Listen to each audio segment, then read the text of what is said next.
चलिए शुरू करते हैं पहला चैप्टर टेक्निकल एनालिसिस को समझने के लिए। Imagining you are vacationing in a foreign country, एक फॉरेन कंट्री के अंदर आप वैकेशन करने जा रहे हो जहाँ पर everything includes the language, culture, climate and food. सभी कुछ आपके लिए नया है, मतलब आप वहाँ की लैंग्वेज को नहीं पहचानते हो, आप फूड कौन सा अच्छा है वो पहचानते नहीं हो, कल्चर क्या है, क्लाइमेट क्या है, कुछ भी आपको पता नहीं है। आप क्या करोगे? On day one you do the regular tourist activity, simple, जितना हो सके उतना टूरिस्ट एक्टिविटी आप करने वाले हो। जैसे ही टूरिस्ट एक्टिविटी खत्म करोगे, by evening you are very hungry, भूख तो लगने वाली है ना। जैसे ही भूख लगेगी आप क्या करोगे? At the end of the day by having a great dinner you ask around for a good restaurant and you are told about a nice food street which is close by।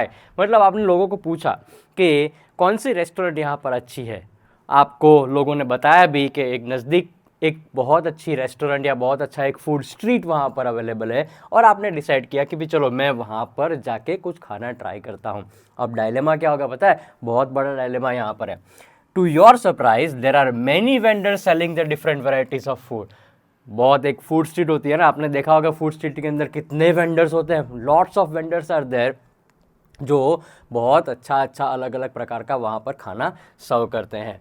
Everything looks different and interesting, सब कुछ अच्छा दिख रहा है, सब कुछ interesting दिख रहा है। You are absolutely clueless as to what to eat for a dinner, मतलब आप पता ही नहीं चलेगा ना कि क्या वहाँ पर खाना खाओगे। To add your dilemma, you cannot ask around as you do not know the local language. So give it all this. How you make the decision to what to eat? Language पता नहीं है, कैसे पता करोगे कि भाई यहाँ पर खाना क्या खाना है, कौन सा खाना है? ये बहुत बड़ा डायलेमा यहाँ पर आपके लिए रहने वाला है। चलिए आपके डायलेमा को थोड़ा इजी करते हैं। आपके पास दो ऑप्शन है, मतलब एक पहला ऑप्शन बोलता हूँ फिर दूसरा ऑप्शन बोलता हूँ, कौन सा ऑप्शन आपके लिए बेस्ट है ये आप खुद डिसाइड करना, आप खुद देख लेना। सबसे पहला option, you visit a vendor, figure out what they are cooking, selling, क्या बना रहे हैं, कैसे बेच रहे हैं, सब कुछ आप खुद देखो, चेक करो, राइट। कौन सा इंग्रेडिएंट यूज़ कर रहे हैं, कुकिंग स्टाइल क्या है, टेस्ट उसका थोड़ा बहुत चेक भी कर लो, जाके चख लो, थोड़ा पता चल जाएगा कि ये पर्टिकुलर वेंडर अच्छा है कि नहीं अच्छा है। ये एक्सरसाइज को आपको बहुत बार रिपीट करना है। You repeat this exercise across a few vendor, after which you would most likely to end up eating at a place that satisfied you the most. मतलब आप एक ऐसी जगह पर खाना खाओगे जहां पर आपको अच्छा सेटिस्फेक्शन मिला। अब देखो यहाँ पर एडवांटेज क्या है पता है, ये पर्टिकुलर टेक्निक को यूज करने का advantage, you know exactly what you are eating, आपको खुद पता है कि आपने क्या टेस्ट किया है, कौन सा इंग्रेडिएंट्स था, कौन सा स्टाइल था, ये सब कुछ आपको पता है बिकॉज आपने खुद रिसर्च किया है अपने आप से। However on the flip side, negative side भी देखनी है ना, एडवांटेज तो देख लिया, डिसएडवांटेज क्या पता है, ये आपने जो मेथड अडॉप्ट की है ना ये स्केलेबल नहीं है, not at all really scalable. क्यों स्केलेबल नहीं है?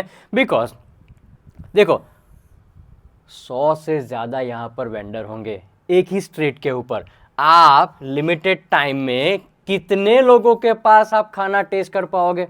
और जितना खाना टेस्ट कर रहे हो वहाँ पर आपका पेट भर रहा है, मतलब आप एंड अप जो कर रहे हो ना वो बहुत बुरी तरह से एंड अप कर रहे हो। Hence there is a high probability that you could have miss the best testing food on the street. क्योंकि देखो 100 लोग होंगे वेंडर में, 4-5 लोगों को टेस्ट करने के बाद आप कितने, मतलब कितना और खा पाओगे, कितने के पास जो टाइम लिमिटेड है वहाँ पर कितने लोगों के पास आप और जा पाओगे खाना खाने के लिए। सो ऐसा भी हो सकता है कि जो मिस हो गया ना उसमें से ही कोई एक बहुत बढ़िया आपके लिए हो सकता है। अब देखो दूसरा ऑप्शन क्या है पता है, आपके पास दूसरा ऑप्शन ये है कि आप ऑब्जर्व करो, you just stand in a corner and observe, सारे वेंडर्स को देखो और you try to find out a vendor who is attracting the maximum crowd. ऐसे वेंडर को फाइंड करो जहां पर क्राउड ज्यादा आ रहा है, जितना हो सके उतना क्राउड आ रहा है। Once you find such a vendor you make a simple assumption, the vendor is attracting so many customer which means he must be making the best food. Vendor ही ऐसा है जो बहुत अट्रैक्ट कर रहा है लोगों को, तो वो खाना अच्छा बनाता ही होगा। ये आपने एक साइड पर खड़े रह के एक आपने ऑब्जर्वेशन किया। Based on your assumption and crowd's preference you decide to go to the particular vendor for your dinner. मतलब क्राउड ने देखा, आपने खुद ऑब्जर्व किया, वहाँ पर ही आप डिनर करने जाओगे।